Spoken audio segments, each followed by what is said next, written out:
Thank you all for coming from far and near.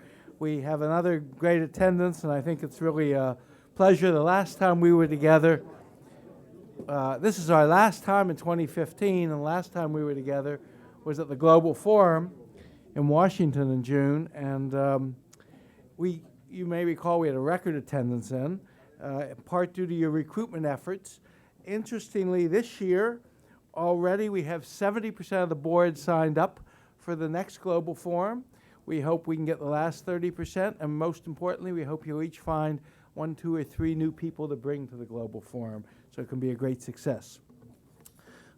Before we actually begin today's meeting, which is typically packed, I want to make a personal comment, and on behalf of the board, express our deepest condolences to Steve and Edith Boehm on the passing of their beloved son, Yehuda.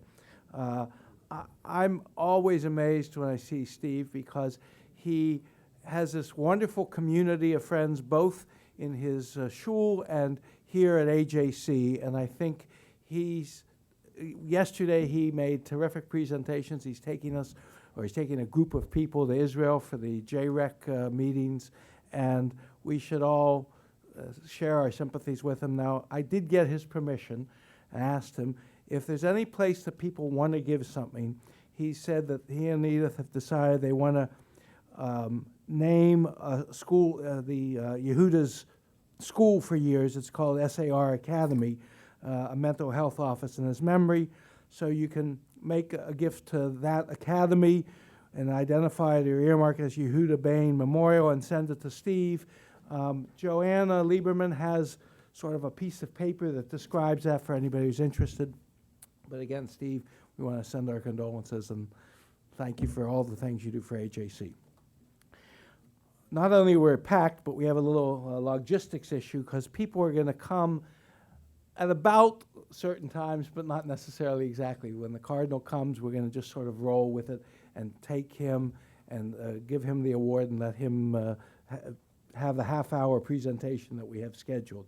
So just roll with us as things move along here. Your calendars for the next coming year are in your folders.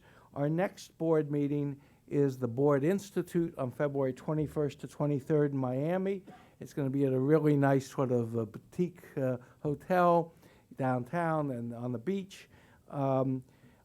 More importantly, I'm hoping this is our opportunity to spend a little more time as a board, and I'm hoping we don't just have a formal 3-hour meeting. We really have 2 days to talk about things, and there are at least 2 subjects already on my agenda. One is the role of the Board of Governors, not only to discuss how to amend the bylaws that we may have to do, but really what will make the board a more exciting, interesting opportunity. How can we structure it? Should we have one of our 4 meetings as an alternative kind of meeting, not just a short presentation kind of meeting? So I really invite you to come with your thinking hats on and your opinions and bring them. The second thing is that we may by then be able to give you a report of some kind on the status of the capital campaign planning. And the reason that's of interest is it will involve really making innovative new investments, thinking about where do we want to be in 5, 10, and 15 years. So that's another sort of strategic thinking kind of role for the board. Then the last meeting is in November 13th to 14th back here. I'm sorry, we still have the Global Forum. After February, we have the Global Forum on June 5th to the 7th. Our board meeting's usually on the 5th, the first day. It's also going to overlap with Access, and I hope when you all come to GLOFO, you participate in some of the Access meetings because they're very exciting and worth doing. And then the third meeting is November 13th, 14th here in New York. Several of you, I hope, went to our advocacy dinners last night. There were 2 of them, one with the representatives of Azerbaijan and one with Morocco, the ambassador to the UN from Morocco. While I was at the Moroccan dinner, I'll mention that in a second, let me just tell you something about Azerbaijan that most of you don't know, probably. Azerbaijan has had Jews there for 2,500 years, since the end of the destruction of the first temple. There were 100,000 Jews in Azerbaijan up until the communist era. When the Russians finally left, about 75,000 of them moved to Israel or to France, but mostly to Israel, okay? 40% of Iranians are of Azerbaijani descent. Azerbaijan is 99% Shia. In spite of that, they provide 40% of Israel's oil. Israel provides probably 100% of their security. They have very good relationships with each other. When I say security equipment and advice.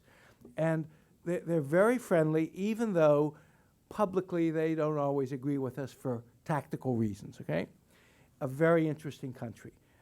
Same is true with Morocco. I visited Morocco with some of the people here, and the ambassador to the UN last night was asked very directly, how could Morocco support the UNESCO resolution in favor of reclassifying Rachel's tomb and the Western Wall? And he said, look, he said, we are supporters of Israel, but we sometimes make tactical decisions.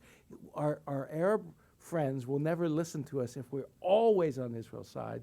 Therefore, on issues that we don't think have as great strategic value, we make those compromises. So I just tell you that because he was really quite candid in response to it. But they were both very interesting dinners, and I hope all of you will continue to participate in those kinds of events. Finally, I'm going to just mention one more. I know many of you participated in the Global Marathon, or the Diplomatic Marathon, and John had a terrific event afterwards about that. I think we made a real impact again. I hope you'll continue to participate in that. A small group of us took a quick trip to Israel to meet with the Prime Minister and his National Security Advisor and the Herzog and Lapid, and this was right before the congressional resolutions were finally coming out on Iran. And it was a fascinating meeting. I will just mention 2 points from it. One, the National Security Advisor looks and is like James Bond. He was the former head of Mossad operations. He's known as their greatest spy in their history, and he does look like James Bond. But it's very interesting to talk to him because he's got this big, broad perspective. That's a good question, okay? The second point was, it's more like Sean Connery, right? Yeah. I tried to articulate to the Prime Minister, to everybody, and they almost all of them agreed, but to the Prime Minister that he knows that he has to help rebuild the strategic base with the American government, but I want him to know he also has to help heal what I view as somewhat of a divided American Jewish opinion on both the Iran deal and Israel's role. And he was a little more cavalier, I'll say, about that, because at the end of the day, he can't do what American Jews necessarily want him to do. He has to do what he thinks is right for Israel. But I do hope that he and we will find a way to heal some of that rift that's already taken place. You're going to hear somebody today about that in terms of politics, the bipartisan politics, and how to heal that rift. So I think that's important to note. Finally, I want to give a few simcas.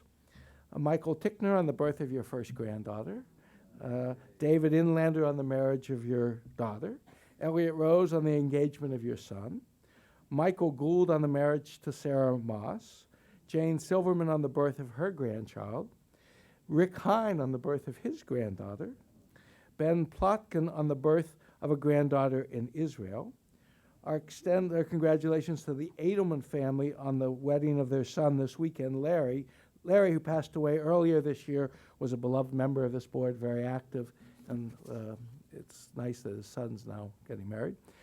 Mazel tov to Alexis Frankel, who's Access Global's director, on the birth of her daughter. And now I ask your... Yes, I... Congratulations. That's what I was going to say. I apologize if I've missed anybody. I'm sure I have. But feel free to either announce it or please let us know in advance. 2 more items of business before we get started, really. On your seat is an impact report. This is like our annual report. It's in the brown-covered thing. And it's terrific. It's really worth reading. Our communications people have really made it terrific. You also, outside, can pick up a board directory, has pictures and descriptions of all the board members. It is a good way to figure out who's on the board, get to know them, feel free to call them, and interact with them. Finally, before I switch to the official business, I want to remind everybody, I just took mine off, to join the visionaries. It's not very hard, we're doing better, but all of us can just tell Susie or Deborah Rubenstein or Julie that you're going to put us in your will. That's really all you have to do to become a visionary. The more of us that do that, the more long-term survivability in life this organization will have. As everybody reminds me, the UJA here has about, 40% of its budget from, 30% of its budget from bequests, and that would be wonderful if we could do that. Okay, now I'm going to turn it over to John Shapiro to talk about the status of the development. Thank you. No, it's fine. For the good Cardinal, cash is good. So while he is coming in, let me just lead this on. David Inlander and Aisha Matrani are going to be presenting this award to him, the Isaiah Award, and then Noam Marans is going to be conducting a little conversation with Cardinal Dolan, and this is somebody who's been a great friend and done a lot with us, and we welcome him. And just here he comes. I will let this happen now. Okay. Good morning, everyone. Your Eminence, Cardinal Dolan. I am David Inlander, Chair of AJC's Interreligious Affairs Commission, and on behalf of our President, Stanley Bergman, our Executive Director, David Harris, and the entire AJC family, it is my privilege and honor to greet you with shalom, peace, and welcome to AJC.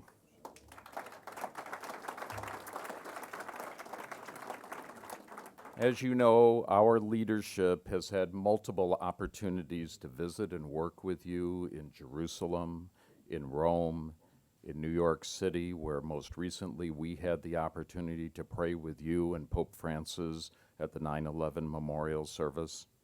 We've been with you in Washington, D.C. this past summer, among other times, in Oberammergau, Germany, and in Tarrytown, New York, where you addressed this body, AJC's Board of Governors, during a memorable Shabbat dinner in 2010. And we are particularly pleased that you are here at our headquarters to receive AJC's Isaiah Award for Exemplary Interreligious Leadership as part of AJC's year-long celebration of the 50th anniversary of Nostra Aetate, the Vatican Declaration which transformed Christian-Jewish relations. Gathered to honor you are well over 100 top Jewish leaders from across the United States, together with AJC's renowned professional staff and some of your Catholic colleagues who are our interreligious partners. Nostra Aetate dramatically changed the course of Catholic-Jewish relations, which had been dominated by 2 millennia of Christian teaching of contempt for Jews and Judaism that led to violence and death for the Jewish people and tragically enabled the low point in human history, the Shoah, the murder of 6 million Jews. But Nostra Aetate changed the course of Catholic-Jewish relations by teaching that Jews and Judaism were to be valued, not demonized. We are very proud of the singular role that AJC played in the advisement, research, and creation of an environment facilitating the Nostra Aetate achievement. Indeed, in 1963, as shown in this photograph, in this very building, that's AJC's representative, Rabbi Abraham Joshua Heschel, meeting with the Vatican's Cardinal Augustine Bea, who traveled here from Rome to consult on important, right here. I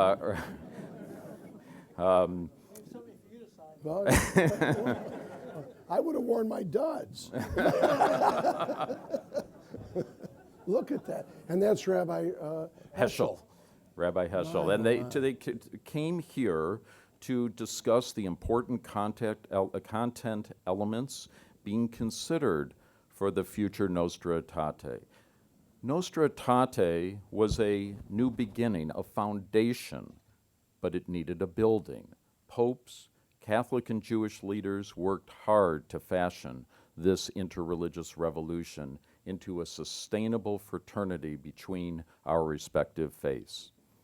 For many years now, you, Cardinal Dolan, have been a leader among those builders. As Cardinal Archbishop of New York, 10 years as both president and moderator of Jewish Affairs of the United States Conference of Catholic Bishops, you have been the leading voice in elevating Catholic-Jewish relations in the United States and beyond. You have continuously reached out to the Jewish community with your inimitable and irrepressible engagement. But when Jewish people experience hurt, you have come to comfort us. When Jewish people are celebrating, you have rejoiced with us. You are a cherished, good friend of AJC and the Jewish people, and we are so grateful and pleased to honor you this morning with AJC's Isaiah Award for exemplary interreligious leadership.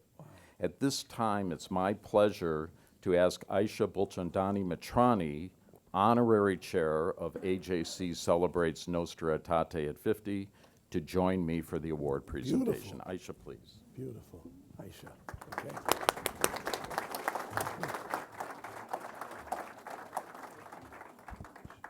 Thank you, David. Thank you, AJC. Your Eminence, my Archbishop, Cardinal Dolan.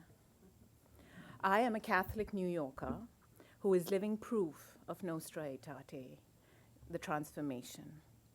I am forever grateful for the opportunity to serve AJC, the Jewish leader in interreligious relations, and numerous other endeavors. AJC being the Jewish leader in this field, and together with AJC, I met with His Holy Father, Pope Francis, and inspired by the encounter, I engaged in study and spiritual development, leading to my own adult baptism 1 year ago. It is one of the many reasons that my family supports AJC in every way that we can.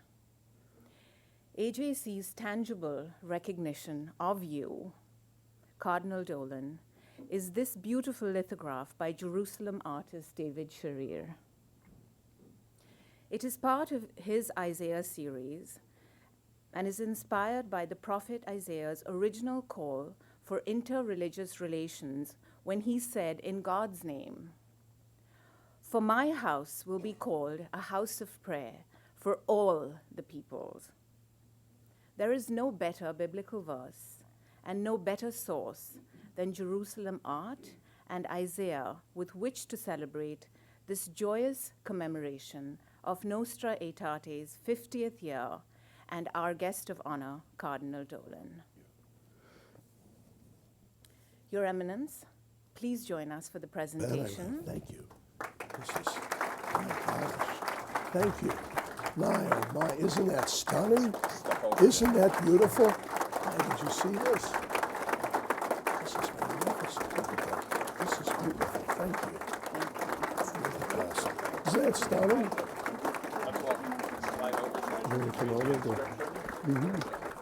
I would like to read what the inscription on this beautiful piece of art reads. AJC's Isaiah Award for Exemplary Interreligious Leadership presented to His Eminence Timothy Cardinal Dolan, November the 2nd, 2015. Look at that. This is all, isn't that stunning? My. This is magnificent. Thank you. I will treasure that. This is stunning. Aisha. Your Eminence, how about that Jewish welcome at AJC? Bravo. Wow. Thank you. Cardinal Dolan is having some voice trouble today because I'm a lifelong Mets fan. He is a latecomer Yes. because he was a Cardinals fan. Right. But nonetheless ardent. Ardent, yes, well, you are the Archbishop of New York. The only problem you have is when the Mets and the Yankees are both in the World Series. That are when the Mets are playing the Cardinals, There you go. right? Somebody asked me that. What do you do when the New York Mets play the St. Louis Cardinals? And I said that's one of the only times where the Archbishop of New York can be pro-choice.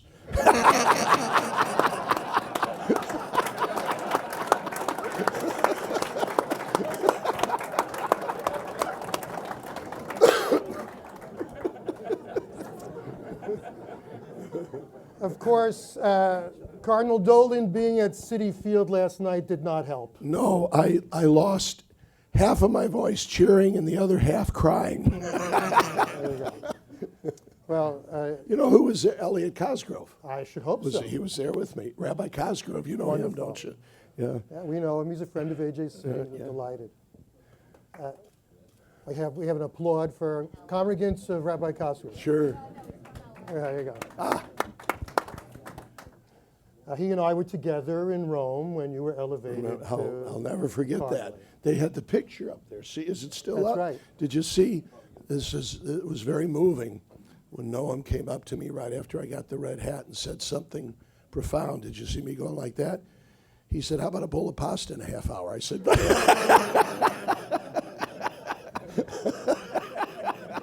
You know, we included that photo because could anything be more emblematic of the transformation in Catholic-Jewish relations than the Archbishop of New York hugging an American rabbi in St. Peter's at the moment of your elevation to cardinal? That's right. The rabbi as usual made a very perceptive comment there. First, would you let me say how grateful I am? This means a lot to me, everybody. And I thank you. I thank AJC very much. It means a lot because I so cherish the friendship and relationship between the Jewish and Catholic community. It means a lot because it comes from AJC, an organization for which I have the highest esteem. As I look around and see so many friends today. And it means a lot because it comes at the anniversary of Nostra Aetate. You know, the actual anniversary was October 28th, right?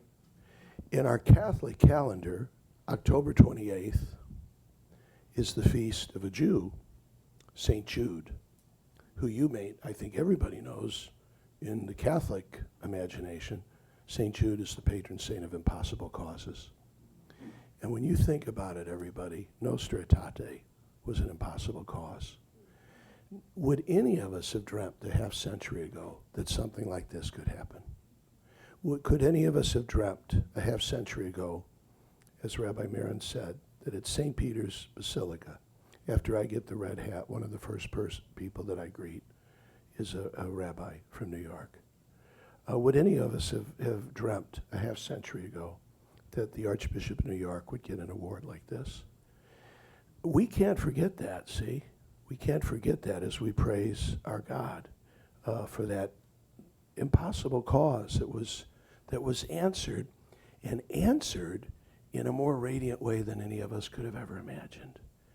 Would you agree with me that Catholic-Jewish dialogue and Catholic-Jewish friendship is stronger today than it probably has ever been the last 2,000 years? Is that not accurate? Now, can I also say something? And Noam, you stop me because I have the bad habit of stealing conversation. We're here to hear you. Thank you. November 2nd is an important day in the Catholic calendar as well. It's the Feast of All Souls. It's the day that we pray for the faithful departed. And you and I share that tradition of reverently and gratefully remembering those who have gone before us. We Catholics do that particularly today on November 2nd. You do that very often. I've been so edified when I'm with my Jewish friends, and when they will mention someone, they will always say of blessed memory. You have a beautiful, beautiful habit, a devotion, we would call it, of gratefully and reverently recalling the dead. And this is a good day for us to do that. We just saw two great ones in Cardinal Bea and Rabbi Heschel. But join me in gratefully and reverently remembering those, our ancestors in the faith, who prayed that this day could come about. And we're just the heirs to that, are we not? When I was assigned to be Archbishop of New York in February of 2009, another great giant, Cardinal William Keeler, the Archbishop of Baltimore, when he called me, he said, Tim, the Catholic-Jewish friendship in New York will be one of your highest priorities. It must be. And I said, well, I relish that. I loved doing that when I was a parish priest in St. Louis. I liked doing that when I was Archbishop of Milwaukee. And now I'll savor doing that in New York. And he was right. These last almost 7 years, one of the highest points has been the friendship that I enjoy with all of you. And we got to keep it up. I love being with my Jewish neighbors and friends. You never complain about closing a parish. you never complain about the transfer of a priest, all right? And you never gripe about the second collection that we've had. So being with you is a joy. Thank you, Cardinal Dolan. Literally, your lifetime as a young Catholic, as a priest, as a bishop, as a cardinal, your time here in New York has been congruent with the building upon Nostra Aetate. Mm-hmm. Nostra Aetate was good. Mm-hmm. It wasn't perfect. And a whole structure had to be built upon that. In your mind, what are some of the milestones, some of the achievements since that day that made it come to life? What relationships, either in your life or in the wider Catholic-Jewish relationship, that were significant? Thanks for asking. Noam is right. You know, if you read Nostra Aetate, as I trust most of you have, it's a very short document. And the Jewish part is only a page and a half, because they take on, they also speak about the relationship of the Catholic family with Islam and with the Eastern, the mystical religions. So it's a very short document, but it has literally had a tsunami effect. And you know what? I have to say, and I'm just not shaking incense. I do that a lot, but I'm just not shaking incense at you. I think that's mostly due to you. You see, what inspires me, Noam, is how seriously you take the relationship between the Catholic Church and the Jewish community. You love that. You're proud of that. You're grateful for it. And it means so much to you that when it's threatened, or when there's any hint that it might be compromised or diluted, you really rise up and you say, our friendship with you is way too important for us to take it for granted, or for us to let it be diluted in any way. What are some of the milestones? Here's a couple. One would be the great tradition that we have of speaking very bluntly and honestly. I told the story, Noam was there, when we commemorated Nostra Aetate down at the Catholic University of America in Washington, and I recalled the first time, 2002, so 13 years ago, that I was a brand new baby bishop, and I attended the meeting of the Catholic-Jewish Dialogue, and it was right after the release of the Mel Gibson film, The Passion of the Christ. And I was startled at the argument. And I use that word. I mean, the frank, blunt speech. And afterwards, I said to one of my brother bishops, I said, you know, if I wanted an argument, I would have stayed at home with my family. I would, and I said, this is really very intense. And he said, it needs to be, because both sides take it very seriously. And our friendship and our relationship is so important that we speak to one another as family and as the best of friends. So there's number one, a tradition of bluntness and frankness. And that, you see, that's been in a whole range of what I call the neuralgic issues. The role of Pius XII. You think of the Carmelite convent. You think of Kurt Waldheim visiting with John Paul. You think of the Passion of the Christ. You think of diplomatic relations with the State of Israel. Even recently, you think of the remark that our beloved Pope Francis made when he met with the Palestinian leader, remember? It's the first time, remember when you're in high school and you're studying grammar and you think, what good is any of this going to do? Grammar? Well, remember when Pope Francis gave the Palestinian president an angel, and it was called the Angel of Peace.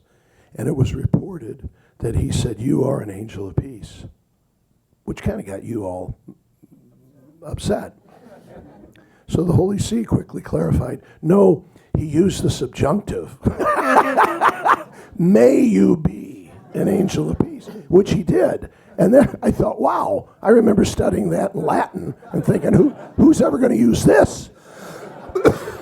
But again, whenever those aches, that neuralgia comes up, boy, oh boy, we just now have this tradition of very candid, very frank conversation that I think is a real hallmark of the implementation of Nostra Aetate. Secondly, I think would be the diplomatic relations with the State of Israel, right?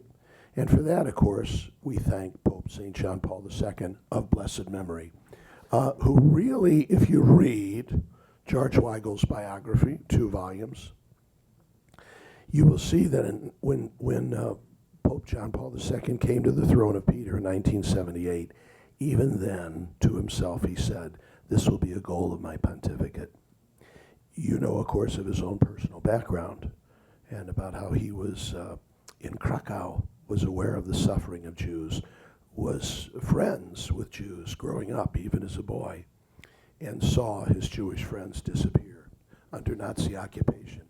So he was constantly looking for a way to cement solidarity, that word that he loves so much, between the Jewish and Catholic families.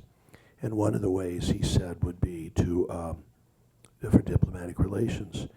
And Monsignor Stern is here, and he's a pro at this, because John Paul came under a lot of controversy. Because when he was ready, when he wanted to do it, very thoughtful and savvy commentators said, Holy Father, you must wait until you get everything taken care of. There can't be any to be determined, to be discussed later. Or else, because, hey, here we are talking bluntly, because the government of Israel is looking forward to diplomatic relations, as you are, Holy Father. It's important to them, so we need to get everything we want now, because once you establish diplomatic relations, you're not going to get much more.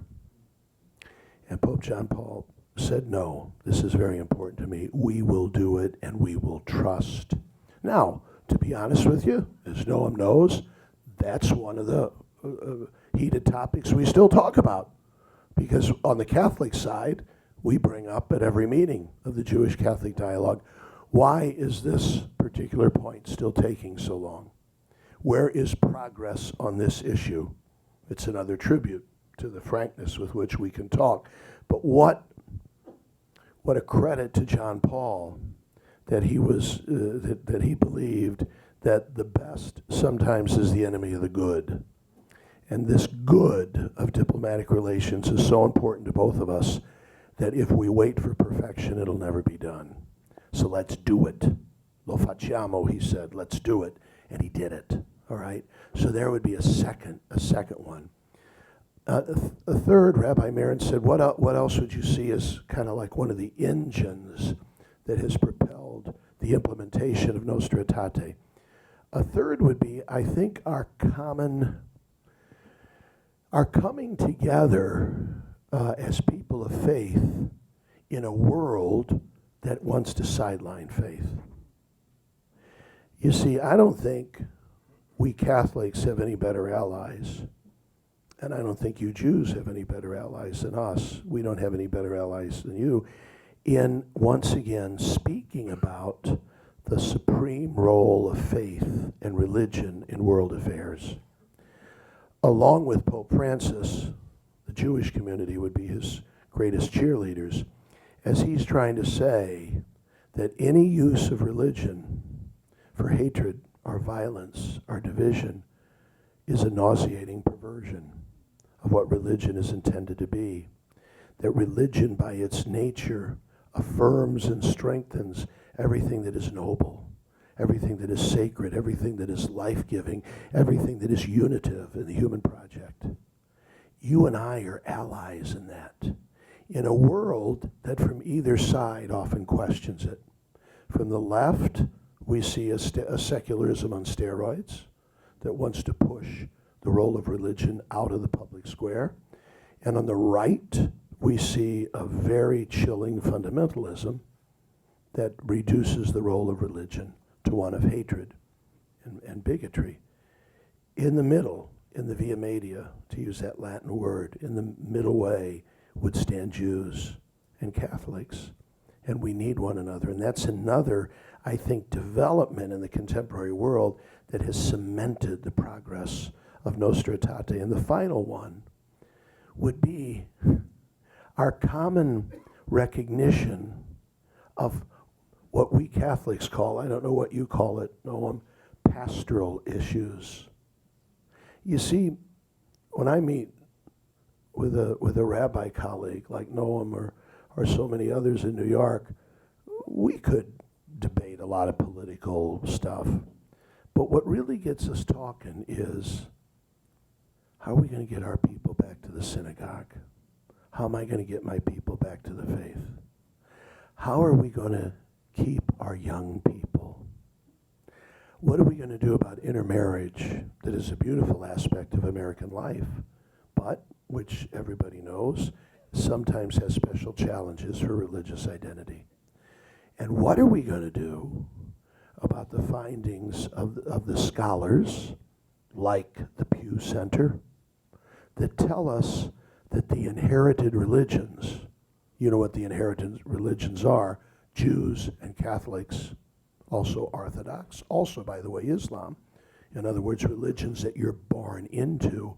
What are we going to do about the chilling findings of the Pew Center, that we can no longer presume that our young people will persevere in the faith in which they were born, into which they were born? When we start talking about those pastoral issues, we light up. We light up. And we say, wow, I didn't realize you had that problem too. Wow, I didn't know you thought about that. Passing on the faith, teaching the faith to the young, keeping people within the flock. So, Noam, those are issues, and I'm sure there are more, those are issues, I think, that have developed that would have cemented and propelled the progress of the last half century. Let me conclude by saying mostly it's people. It's people like you in this room. It's people like our popes who won't let this be a back burner thing, who take it very seriously, and who know that if we don't keep it on the front burner, it's at risk. So those leaders from both of our families have been particularly, they've been so efficient in keeping the dream of Nostra Aetate alive. Thank you. We have just a few minutes left. on your schedule. But let's fast forward to 2015. For the Jewish people, a salient issue, perhaps the primary one, is the rise of anti-Semitism. 50 years after Nostra Aetate, 70 years after the Shoah. In Europe, in South America, for Christians, it's the persecution of Christians and the butchering of Christians in the places where Christianity was born and rose up. You have been very outspoken, as has Pope Francis, on both of these issues. We have as well. We are as concerned about the persecution of Christians as we are in the rise of anti-Semitism. This is where we share a concern 50 years later. What more could we be doing separately, together? Could you share some Sure. parting thoughts on that? Thank you, Rabbi. When I was speaking about the different points of progress in the last 50 years with Nostra Aetate, this was another one. There have been common issues that have risen up, mostly under the rubric of the defense of human rights and the sacredness of human life, that is so pivotal to both of our faiths, that have brought us together. The rabbi just mentioned one. Actually, there are two biggies now that should bring us together. The rabbi mentioned one, the rising anti-Semitism and the persecution of Christians throughout the world. Let me talk about that in a minute, but the second one would be the defense of the immigrant. You and I are both a vivid part of immigrants, right? Parents, grandparents. We, of all people, should be in the forefront of defending the right of the immigrants. But the other one that the rabbi mentioned is the defense of religious freedom and the protection of religious minorities. See, this is what edifies me so much. When there's an attack at a church or a cathedral, when there's a butchering of Christians, when there's a new ISIS terrorist attack upon a Catholic church in Nigeria, when there's an Islamic or unfortunately a radical Hindu attack in India or Indonesia, the first people who will call with support are you. The first people I hear from are Jewish neighbors. And by the way, the people that say to me, you will say to me, you must be strong, and you must be indefatigable in condemning this. And then you will say that with an eloquence that brings a lump to my throat, which is about the last thing I need. Because you will then say to me, we've been through it. We've been through it. We thought being nice. We thought ignoring it. We thought behaving would go away. Take our word for it. It will not stop unless you stand up and rally domestic and international leaders on your side. We're not there yet, and I think that's one of the things we can learn big time from you, is how to do it well. But boy, are we ever partners in this, in the defense of religious minorities, Jewish, Christian, and yes, even temperate Islam. I have a friend coming in a week or two, the Archbishop of Jos in Nigeria, Ignatius Kaigama, right in the middle of the Boko Haram, and he will speak about the massacres and the rapes and the torchings of the churches. He says to me, when one of our churches is torched, some of the first people that come and help us rebuild are our Islamic neighbors. There aren't too many Jews in Nigeria, or I think you'd be there too. Which, by the way, is a problem. But there are probably 2 synagogues for that small group of you. Which, by the way, my Jewish friends tell me is something we need to work on. In the Catholic demographic, the huge growth of the church would be in areas that are not used to Jews, and who do not know Jews. And if they do know Jews, it's a stereotype knowledge. So we're talking about Africa, and we're talking about Latin America. These are the areas of the church where, oh my Lord, the church is expanding and growing, thank God. But my Jewish friends say, would you help us get to know them?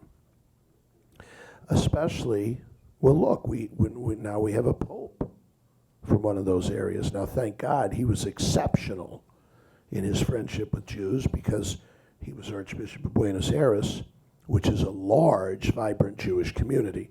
So he's a winner. But boy, what's going to come after him? A pope maybe from a country that has never met a Jew. So that's another challenge for us.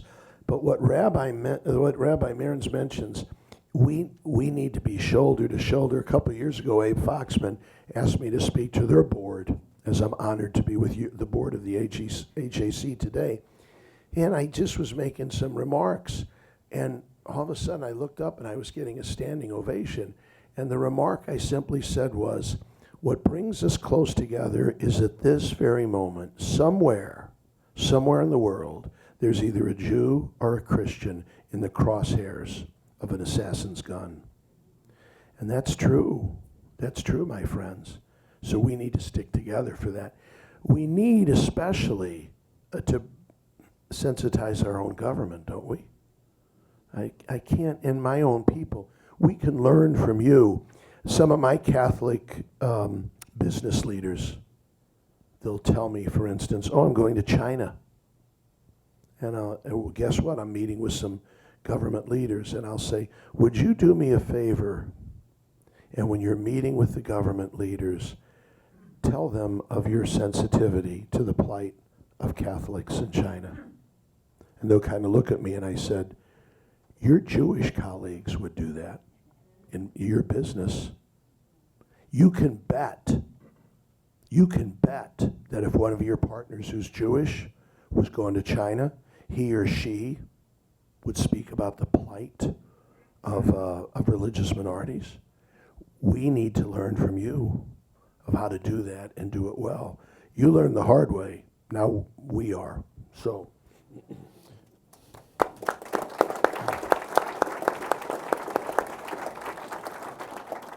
Cardinal Dolan, I cannot thank you enough on behalf of all of your friends here at AJC that you took time from All Souls Day. All Souls Day. Where you are busy tending to the Catholic faithful. Going to cemeteries. Right?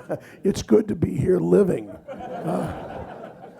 And we are grateful not only for today, but how this moment is emblematic of the friendship you have shown to the Jewish people, to AJC, to me, to many others here with whom you've had interactions over the years.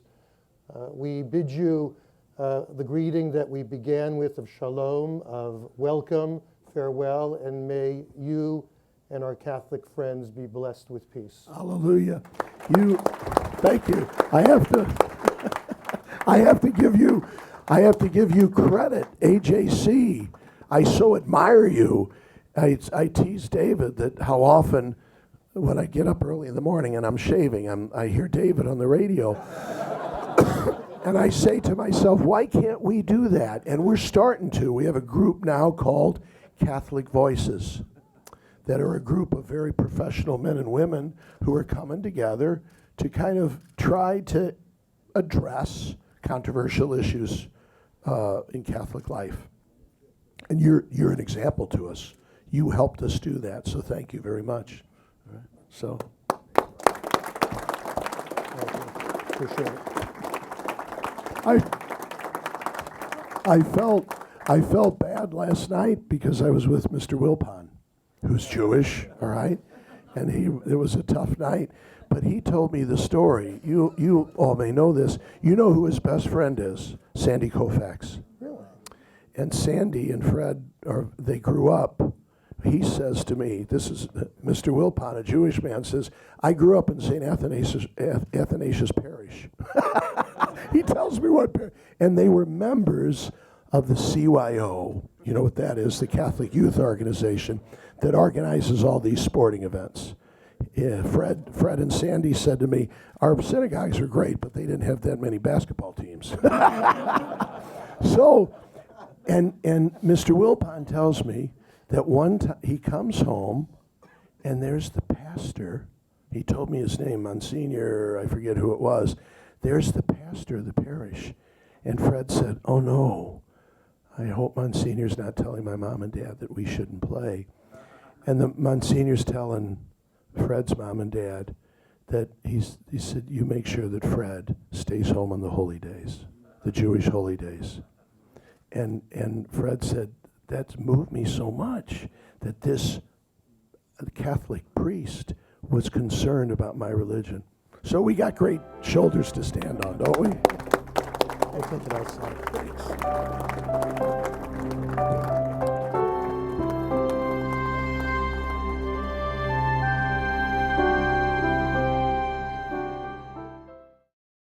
We would be pleased to send a complimentary DVD of this program to anyone who wishes to support JBS, the Jewish Broadcasting Service, with a tax-deductible gift of $36, double chai or more, to the nonprofit organization Jewish Education in Media.